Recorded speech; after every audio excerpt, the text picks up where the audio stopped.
ओम। दृष्टांत का टाइटल है बूढ़े जौहरी ने हीरा परखा।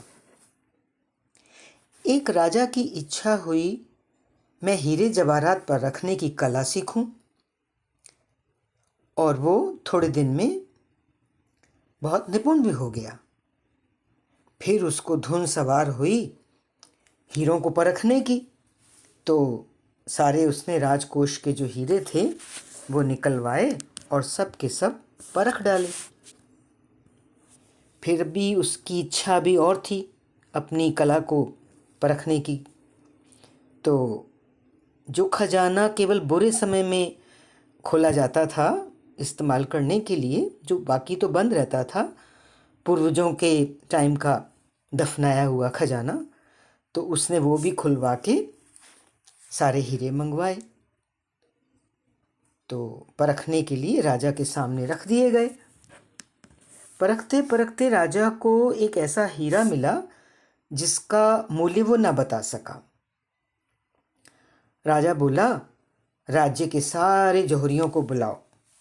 सबको बुलाया भी गया, पर वे भी उसका मूल्य नहीं आंक सके, क्योंकि वो इतना बड़ा हीरा था जैसे कि उन्होंने कभी देखा ही नहीं था। तो अब राजा ने फिर ऐलान किया राज्य में कि जो भी इस हीरे को आंकेगा उसको बहुत इनाम दिया जाएगा। राज्य से कुछ दूरी पर एक वृद्ध अनुभवी जौहरी रहता था। वो हीरे का मूल्य आंकने के लिए आया। तो ये वृद्ध जौहरी बोला कि इसकी पूरी परख पूर्णमासी की रात को हो सकेगी। पूर्णमासी की रात होते ही उसने परख शुरू की, पर मूल्य नहीं बता पाया। तो अगले दिन फिर राजा से कहा कि मुझे 100 सच्चे हीरे मंगवा के दो। सच्चे हीरे आए, मंगवाए गए, और फिर उनकी सहायता से जौहरी ने हीरा परखना शुरू किया। अंत में बोला कि इसकी कीमत 11 लाख है। राजा को जौहरी की चेष्टाएं देखकर लगा ये सच्चा होना चाहिए। तो उसने उससे पूछा, बताइए आपने कैसे मूल्य किया इस हीरे का? तो इस पर जौहरी बोला, ये हीरा इतना बड़ा था, पहले तो मैंने सोचा कि ये चंद्रमणि है, इसलिए चंद्रमा के प्रकाश में रखा, पर चंद्रमा की रोशनी से भी उसकी रोशनी नहीं बढ़ी। तब मैंने 100 हीरे मंगवाए और उनको इसके पास रखा, एक एक करके। 1 लाख वाले, 1 लाख के हीरे थे वो।